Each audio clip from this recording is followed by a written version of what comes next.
ನನ್ನೆಲ್ಲ ಸ್ನೇಹಿತರಿಗೆ ತರಗತಿಗೆ ಸ್ವಾಗತ. ತರಗತಿ ಪ್ರಾರಂಭ ಮಾಡೋಕ್ಕೆ ಮುಂಚಿತವಾಗಿ ನಮ್ಮ ಒಂದು ಯೂಟ್ಯೂಬ್ ಚಾನಲ್ಗೆ ಸಬ್ಸ್ಕ್ರೈಬ್ ಆಗಿ, ಜೊತೆಗೆ ಪ್ರತಿನಿತ್ಯ ತರಗತಿಗಳನ್ನು ವೀಕ್ಷಿಸಿ ಅನ್ನುತ್ತಾ ಇವತ್ತಿನ ತರಗತಿಯನ್ನು ಪ್ರಾರಂಭ ಮಾಡ್ತಾ ಹೋಗ್ತೀನಿ. ಇವತ್ತಿನ ತರಗತಿ ಸುರಪುರ ದಂಗೆಯ ಬಗ್ಗೆ ತಿಳ್ಕೊಳ್ತಾ ಹೋಗೋಣ.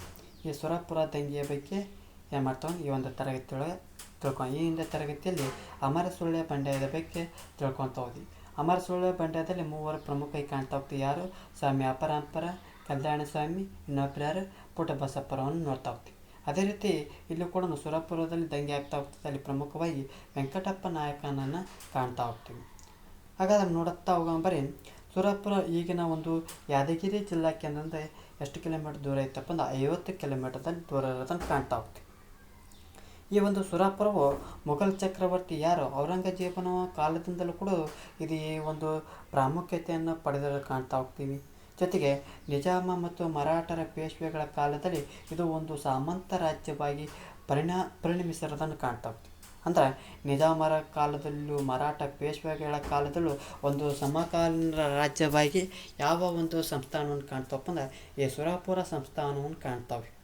ಕಾಲಾನಂತರ ಭೌಗೋಳಿಕ ಪ್ರದೇಶಗಳ ಮೇಲಿನ ಹತೋಟಿಯ ಕುಸಿದು ಕೇವಲ ಒಂದು ಸೀಮಿತ ಭೌಗೋಳಿಕ ಪ್ರದೇಶದ ಮೇಲೆ ತನ್ನ ಒಂದು ರಾಜಕೀಯ ಸ್ವಾಮ್ಯವನ್ನು ಪಡೆದುಕೊಳ್ತಾ ಹೋಗ್ತೈತಿ. ಅಂದ್ರೆ ಕಾಲ ನಂತರ ಈ ಒಂದು ಭೌಗೋಳಿಕ ಪ್ರದೇಶಗಳ ಮೇಲಿನ ಹತೋಟಿ ಏನಾಗ್ತೈತಿ ಬೀಳ್ತಾ ಹೋಗ್ತೈತಿ. ಹಾಗಾಗಿ ಇವರು ಒಂದು ರೀತಿಯ ಸೀಮಿತ ಭೌಗೋಳಿಕ ಪ್ರದೇಶದ ಮೇಲೆ ತನ್ನ ಒಂದು ರಾಜಕೀಯ ಸ್ವಾಮ್ಯವನ್ನು ಏನು ಮಾಡ್ತಾ ಹೋಗ್ತಾರೆ, ಪಡೆದುಕೊಳ್ತಾ ಹೋಗ್ತಾರೆ.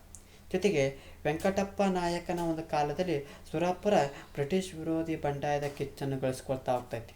ಯಾರ ಕಾಲದೊಳಗೆ? ವೆಂಕಟಪ್ಪ ನಾಯಕನ ಕಾಲದಲ್ಲಿ ಸುರಪುರ ಬ್ರಿಟಿಷ್ ವಿರೋಧಿ ಏನಾಗ್ತೈತಿ, ಬಂಡಾಯದ ಕಿಚ್ಚನ್ನು ಏನಾಗ್ತೈತಿ ಗಳಿಸ್ಕೊಳ್ತಾ ಹೋಗ್ತೈತಿ. ಯಾವ ರೀತಿ ಅನ್ನೋದನ್ನು ನೋಡ್ತಾ ಹೋಗೋಣ. ಈ ವೆಂಕಟಪ್ಪ ನಾಯಕನು ಯಾವಾಗ ಬರ್ತಾ ಹೋಗ್ತಾನಪ್ಪ ಅಂದ್ರೆ ಕೃಷ್ಣ ನಾಯಕನ ಒಂದು ಮರಣದ ನಂತರ ಆತನ ಪಟ್ಟಕ್ಕೆ ಯಾರು ಬರ್ತಾ ಹೋಗ್ತಾರೆ? ವೆಂಕಟಪ್ಪ ನಾಯಕ ಬರ್ತಾ ಹೋಗ್ತಾನೆ. ಈತನು 1834ರಲ್ಲಿ ಜನಿಸಿದಂಥ ಇವನು ಅಪ್ರಾಪ್ತ ವಯಸ್ಸಿಗೆ ಪಟ್ಟಕ್ಕೆ ಬರ್ತಾ ಹೋಗ್ತಾನೆ. ಆದರೆ ಕೃಷ್ಣಪ್ಪ ನಾಯಕನ ಸೋದರನಾಗಿದ್ದಂಥ ಈ ಪೆದ್ದ ನಾಯಕನು ಏನು ಮಾಡ್ತಾ ಹೋಗ್ತಾನೆ, ತಗಾದೆ ಮಾಡಲಾಗಿ ಆ ಸುರಪುರದ ಆಂತರಿಕ ರಾಜಕೀಯ ಚಟುವಟಿಕೆಗಳಿಗೆ ಏನು ಮಾಡ್ತಾ ಹೋಗ್ತಾನೆ, ಶೋಭೆ ತರ್ತಾ ಹೋಗ್ತಾನೆ. ಅಂದ್ರೆ ಇವು ಒಂದೇದು ಕೃಷ್ಣಪ್ಪ ನಾಯಕನ ಮರಣದ ನಂತರ ಯಾರು ಬರ್ತಾ ಹೋಗ್ತಾರೆ? ಅಧಿಕಾರಿಕ ವೆಂಕಟಪ್ಪ ನಾಯಕ. ಇವನು ಒಬ್ಬ ಅಪ್ರಾಪ್ತನಾಗಿದ್ದ. ಆದರೆ ಪೆದ್ದ ನಾಯಕ ಯಾರಪ್ಪ ಅಂದ್ರೆ ಈ ಕೃಷ್ಣ ನಾಯಕನ ಸೋದರನಾಗಿರ್ತಾನೆ. ಇವನು ಏನು ಮಾಡಿಬಿಡ್ತಾನೆ, ಜಗಳ ತೆಗೆಕತ್ಬಿಡ್ತಾನೆ. ಹಾಗಾಗಿ ಒಂದು ರೀತಿಯ ರಾಜಕೀಯ ಸಂಘರ್ಷವನ್ನು ತಂತಾ ಹೋಗ್ತಾನೆ. ಯಾರು? ಪೆದ್ದ ನಾಯಕ. ಜೊತೆಗೆ ಆ ಬ್ರಿಟಿಷರು ಇದರ ಸಂಬಂಧ ಏನು ಮಾಡ್ತಾ ಹೋಗ್ತಾರೆ, ಆಸಕ್ತಿಯನ್ನು ವಹಿಸ್ತಾ ಹೋಗ್ತಾರೆ. ಅವ್ರು ನೋಡೋದನ್ನು ಬ್ರಿಟಿಷರು ಎಲ್ಲಿ ಯಾರ್ಯಾರು ಹೊಡೆದಾಡ್ತಾ ಇರ್ತಾರೆ ಅನ್ನೋದನ್ನು ನೋಡ್ತಾರೆ. ಹಾಗಾಗಿ ಹೈದರಾಬಾದ್ ಮತ್ತು ಅರ್ಕಾಟಿನೊಳಗೆ ಏನು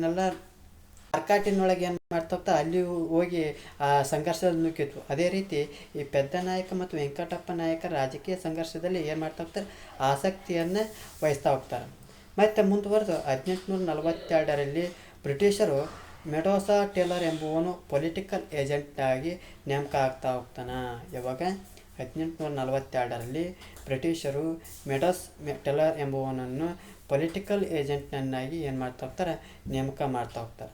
ಜೊತೆಗೆ ಸಂಸ್ಥಾನದ ಮೇಲೆ ಪರೋಕ್ಷ ಹತೋಟಿಯನ್ನು ಸ್ಥಾಪನೆ ಮಾಡ್ತಾ ಹೋಗ್ತಾರೆ. ಯಾರು? ಟೇಲರ್ನನ್ನು. ಮತ್ತೆ ಮುಂದುವರೆದು ನೋಡ್ತಾ ಹೋಗೋಣ. ಈ ಟೇಲರ್ ಆ ಸುಧಾರಣೆವಾದಿ ಆಗಿದ್ದನು. ಅಂದ್ರೆ ಟೇಲರ್ ಏನು ಪೊಲಿಟಿಕಲ್ ಏಜೆಂಟ್ನಾಗಿ ಕಳಿಸ್ತಾರಲ್ಲ, ಆದರೂ ಕೂಡ ಒಂದು ರೀತಿಯ ಸುಧಾರಣವಾದಿ ಆಗಿರ್ತಾನೆ. ಸುರಪುರ ಸಂಸ್ಥಾನವನ್ನು ಅಭಿವೃದ್ಧಿಪಡಿಸ್ತಾ ಹೋಗ್ತಾನೆ.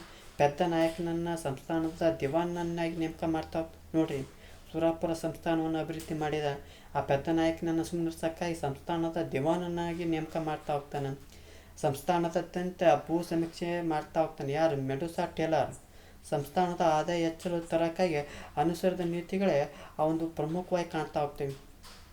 ವೆಂಕಟಪ್ಪ ನಾಯಕನಿಗೆ ಸೂಕ್ತವಾದ ಶಿಕ್ಷಣವನ್ನು ಕೊಡಿಸುವಂಥ ವ್ಯವಸ್ಥೆಗಳನ್ನು ಕಲ್ಪಿಸಿಕೊಡ್ತಾ ಹೋಗ್ತಾನೆ. ನೋಡ್ರಿ, ಮೆಡೋಸಾ ಟೇಲರು ಒಂದು ರೀತಿಯ ಸುಧಾರಣವಾದಿ. ಯಾವ ರೀತಿ? ಪೆದ್ದ ನಾಯಕನನ್ನು ಸಂಸ್ಥಾನದ ದಿವಾನನನ್ನಾಗಿ ಮಾಡ್ತಾ ಹೋಗ್ತಾನೆ.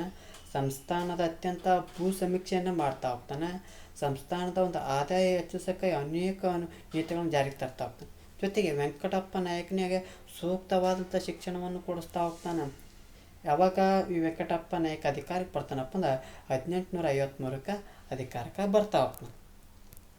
ಈಗ ಸುರಪುರದ ದಂಗೆ ಯಾವ ರೀತಿ ಆಯ್ತು ಅನ್ನೋದನ್ನು ನೋಡ್ತಾವೆ.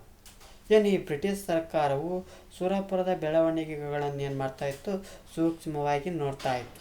ಯಾವಾಗ ಈ 1857ರ ಪ್ರಾರಂಭದ ಹೋರಾಟದಲ್ಲಿ ನಾನಾ ಸಾಹೇಬನ ಪ್ರತಿನಿಧಿಗಳು ಸುರಪುರದಲ್ಲಿದ್ದಾರೆ ಎಂಬ ಪುಕಾರ ಕಂಡು ಬರ್ತಾಯಿತ್ತು. ಯಾವಾಗ 1857 ಸ್ವಾತಂತ್ರ್ಯ ಸಂಗ್ರಾಮ ಆಕತಿ ಪ್ರಥಮ, ಅವಾಗ ನಾನಾ ಸಾಹೇಬನ ಪ್ರತಿನಿಧಿಗಳೇನು ಸುರಪುರದಲ್ಲಿದ್ದಾರೆ ಅನ್ನೋದು ಒಂದು ಸುದ್ದಿ ಹರಡು ಬರ್ತಾಯಿತ್ತು. ಇದರಿಂದಾಗಿ ಏನು ಮಾಡ್ತಾ ಹೋಗ್ತಾರೆ, ಬ್ರಿಟಿಷರು ರಾಜನನ್ನು ಏನು ಮಾಡ್ತಾ ಹೋಗ್ತಾರೆ, ಒಂದು ರೀತಿಯ ಸಂಶಯದಿಂದ ಕಾಣ್ತಾ ಹೋಗ್ತಾರೆ. ಆ ರಾಜನ ಅವಧಿಯಲ್ಲಿ ಆಡಳಿತದ ಬಗ್ಗೆ ವರದಿ ನೀಡಲು ಬ್ರಿಟಿಷ್ ಸರ್ಕಾರ ಏನು ಮಾಡ್ತಾ ಹೋಗ್ತೈತಿ, ಕ್ಯಾಂಪ್ ಬೆಲ್ ಎಂಬ ಅಧಿಕಾರಿಯನ್ನು ನೇಮಕ ಮಾಡ್ತಾ ಹೋಗ್ತದೆ. ಅಂದರೆ ಒಂದೇದು ಆ ರಾಜನನ್ನು ಏನು ಮಾಡ್ತಾ ಹೋಗ್ತಾರೆ, ಒಂದು ರೀತಿಯ ಸಂಶಯದಿಂದ ನೋಡ್ತಾ ಹೋಗ್ತಾರೆ. ಹಾಗಾಗಿ ಆ ರಾಜನ ಅವಧಿಯಲ್ಲಿನ ಆಡಳಿತದ ಬಗ್ಗೆ ವರದಿ ನೀಡಬೇಕಂತಂದು ಆ ಬ್ರಿಟಿಷ್ ಸರ್ಕಾರ ಏನು ಮಾಡ್ತಾ ಹೋಗ್ತೈತಿ, ಕ್ಯಾಂಪ್ ಬೆಲ್ ಎಂಬ ಅಧಿಕಾರಿಯನ್ನು ನೇಮಕ ಮಾಡ್ತಾ ಹೋಗ್ತೈತಿ. ಇವನು ರಾಜನ ಆಡಳಿತ ದುರ್ವ್ಯವಹಾರಗಳಲ್ಲಿ ನಿರತನಾಗಿದ್ದಾನೆ ಎಂಬ ಅಂಶವನ್ನು ವರದಿಯಲ್ಲಿ ಕಾಣಿಸಿ ಹೈದರಾಬಾದ್ನ ರೆಸಿಡೆಂಟಿಗೆ ಸಲ್ಲಿಸ್ತಾ ಹೋಗ್ತಾನೆ. ಇವು ಬಂದಾನು ಸುಮ್ಮನೆ ಏನು ಹೆಂಗೆ ಆ ರಾಜನ ಆಡಳಿತ ದುರ್ವ್ಯವಹಾರದಿಂದ ಕೂಡಿದೆ ಅಂತಂದು ವರದಿನ ಕಾಣಿಸಂಗೆ ಮಾಡಿ ಹೈದರಾಬಾದ್ನ ರೆಸಿಡೆಂಟಿಗೆ ಕಳಿಸ್ತಾ ಹೋಗ್ತಾನೆ. ಯಾರು, ಕ್ಯಾಂಪ್ ಬೆಲ್. ನೋಡಿ ಅಂತ ನನ್ನ ಮಗ ಅದಾನವ. ಮತ್ತು ಮುಂದುವರೆದ ಆ ವೆಂಕಟಪ್ಪ ನಾಯಕನನ್ನು ಸಾಮಾನ್ಯವಾಗಿ ಕರ್ನಾಟಕದ ಚರಿತ್ರೆಯಲ್ಲಿ 1857ರ ಕ್ರಾಂತಿಯ ನಾಯಕನೆಂದು ಇತಿಹಾಸಕಾರರು ವರ್ಣಿಸ್ತಾ ಹೋಗ್ತಾರೆ. ಯಾವಾಗ 1857ರ ನಾಯಕನೆಂದು ಯಾರನ್ನ ಕರೀತಾರಪ್ಪ ಅಂದ್ರೆ ವೆಂಕಟಪ್ಪ ನಾಯಕನನ್ನು ಇತಿಹಾಸಕಾರರು ವರ್ಣನೆ ಮಾಡ್ತಾ ಹೋಗ್ತಾರೆ. ಜೊತೆಗೆ 1858ರಲ್ಲಿ ಈ ಬ್ರಿಟಿಷ್ ಸೈನ್ಯ ಸುರಪುರವನ್ನು ಆಕ್ರಮಣ ಮಾಡ್ತಾ ಹೋಗ್ತೈತಿ. ಆ ಯುದ್ಧ ಮುಂದುವರಿತಾ ಹೋಗ್ತೈತಿ. ಬ್ರಿಟಿಷರು ಸುರಪುರ ಕೋಟೆಯನ್ನು ವಶಪಡಿಸಿಕೊಳ್ತಾ ಹೋಗ್ತಾರೆ. ವೆಂಕಟಪ್ಪ ನಾಯಕನ ಅಂತ್ಯಕ್ಕೆ ಸಂಬಂಧಿಸಿದಂತೆ ಅನೇಕ ಗೊಂದಲಗಳಿವೆ. ಅಂದ್ರೆ ಈ 1857ರ ಕ್ರಾಂತಿ ನಾಯಕನನ್ನು ಯಾರಂತ ಕರಿತಪ್ಪ, ವೆಂಕಟಪ್ಪ ನಾಯಕನಂತ ಕರಿತಾ ಹೋಗ್ತೀವಿ. ಯಾಕಪ್ಪ, ಕ್ಯಾಂಪೆಲ್ ಆಡಳಿತದಲ್ಲಿ ದುರ್ವ್ಯವಹಾರ ಐತಂತ ಹೇಳ್ಬಿಡ್ತಾನೆ ವರದಿಯಾಗ.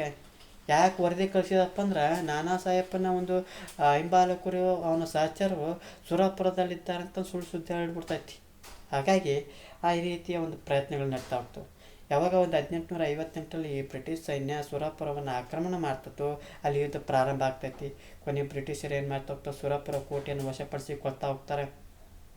ಕೊನೆಗೆ ಆ ಒಂದು ವೆಂಕಟಪ್ಪನ ನಾಯಕನ ಅಂತ್ಯ ಯಾವ ರೀತಿ ಆಯ್ತು ಅನ್ನೋದು ಇವತ್ತಿಗೂ ಕೂಡ ಒಂದು ರೀತಿಯ ಗೊಂದಲ.